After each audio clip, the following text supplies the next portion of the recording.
Selamat siang. Topik kali ini kita akan membahas manajemen.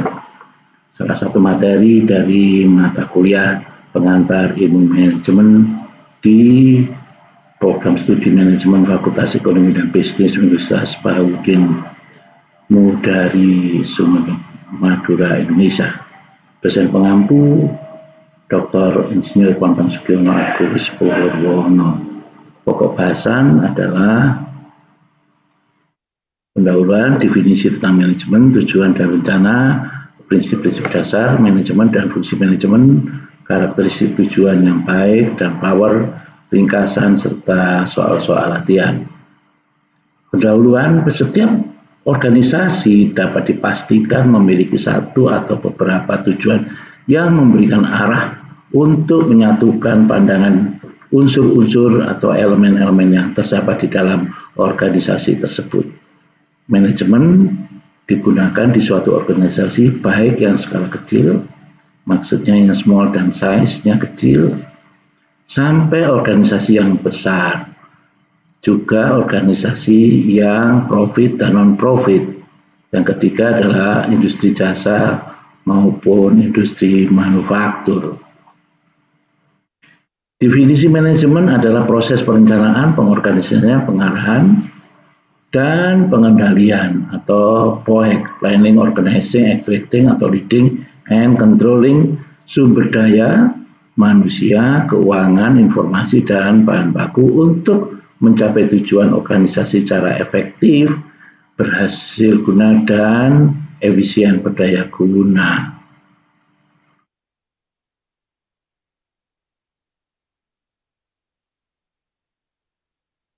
Tujuan manajemen adalah 3, efektivitas, mencapai tujuan organisasi ada hasilnya. Yang kedua, efisiensi, yaitu menggunakan sumber daya secara optimal, hemat biaya, waktu, dan tenaga, dan dalam tanda petik penciptaan nilai, meningkatkan kinerja organisasi untuk pemangku kepentingan. Menurut Henry Winsberg, peran manajer ada 3, interpersonal, informasional, dan decision maker atau pengambilan keputusan.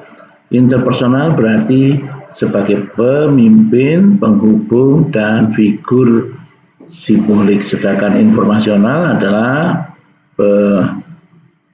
pemantau, penyebar informasi, dan juru bicara, sedangkan pengambil keputusan adalah berkaitan dengan pemecah masalah,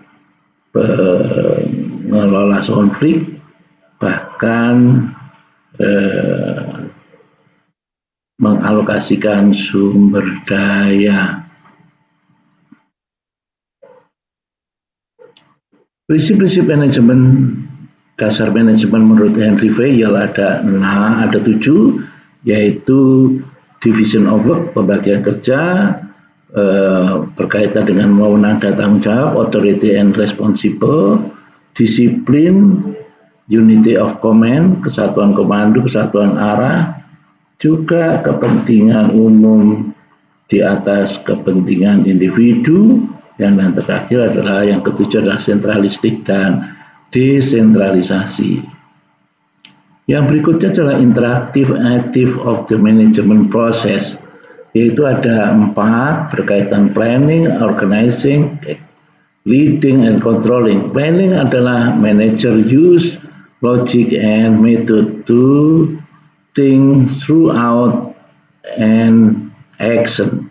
Sedangkan organizing adalah manager arrange and allocate work, authority, and resources to achieve organization goal.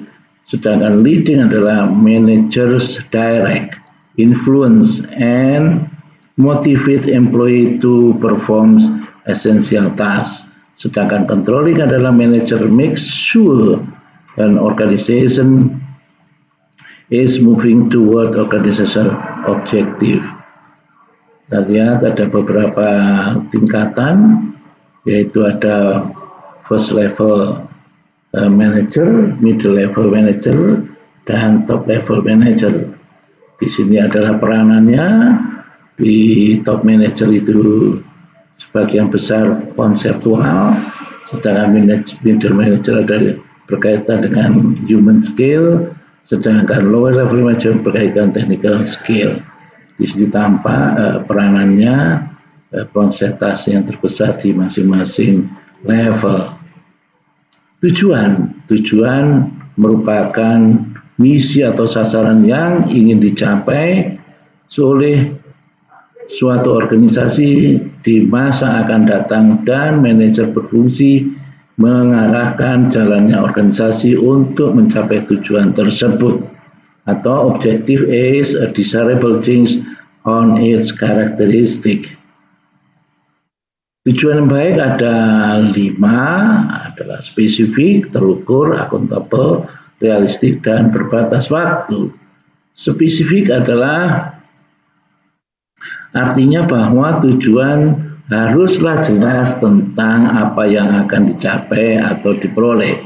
Sedangkan terukur artinya adalah bahwa tujuan sebaiknya mempunyai ukuran-ukuran tertentu di dalam menetapkan keberhasilannya atau indikator.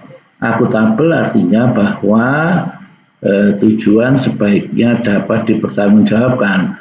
Sedangkan realistis artinya di dalam membuat tujuan sebaiknya tujuan tersebut bisa dicapai dan bukan sekedar angan-angan atau obsesi. Terbatas waktu artinya bahwa tujuan yang baik haruslah mempunyai batas waktu sebagai target untuk pencapaian tersebut, yaitu karakteristik tujuan yang baik dapat menggunakan singkatan SMART, yaitu specific, measurable, accountable, realistic, and time bound. Kita lihat beberapa hal yang perlu diperhatikan adalah organisasi. Organisasi adalah two or more people who work together in a structured way to achieve specific goal or set of goal, atau a deliberate arrangement of people to accomplish some specific purpose. Sedangkan manager is people responsible for directing the effort aim at helping organization achieve their goal, atau someone who coordinates and oversees the work of others so that organizational goal can be accomplished. Karakteristik organisasi ada 3, yaitu mempunyai tujuan yang berbeda, distinct purpose, juga deliberate structure, struktur yang disengaja atau terukur, dan juga ada orang atau anggota. Perubahan daripada organisasi yang lama ada kecenderungan bahwa traditional organization, dan yang satu lagi adalah new organization. Yang tradisional lebih stabil, tidak fleksibel,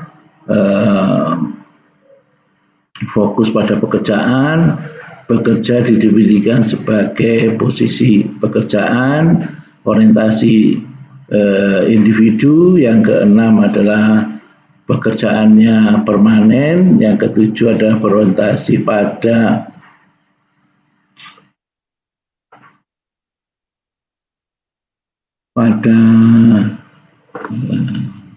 komando. Yang ke-8 manager always make decision. Ke-9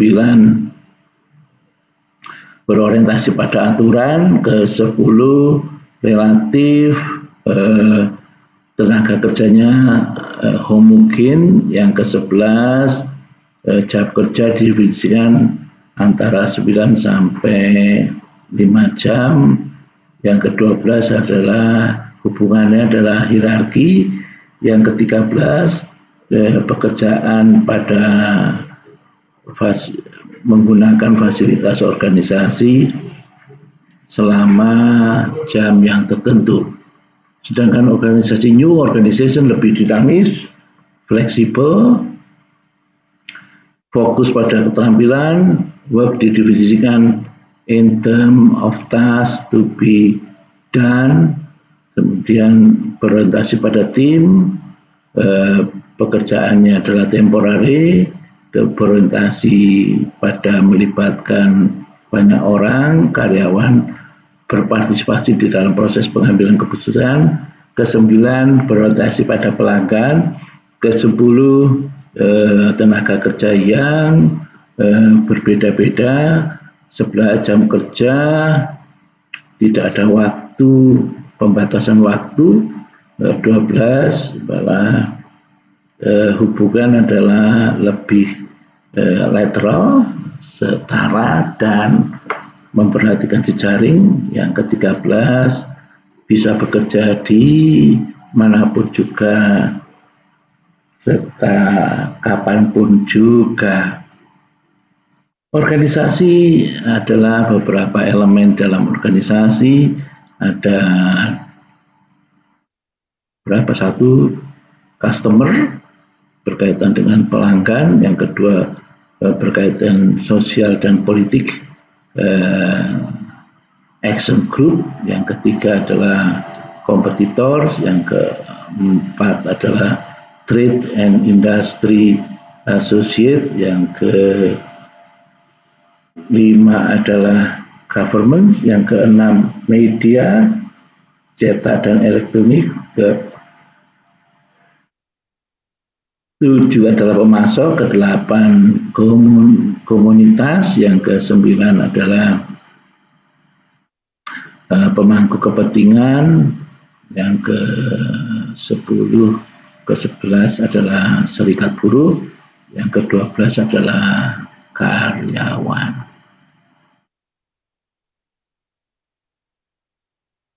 Baik, kita akan lanjutkan di yang bagian yang kedua.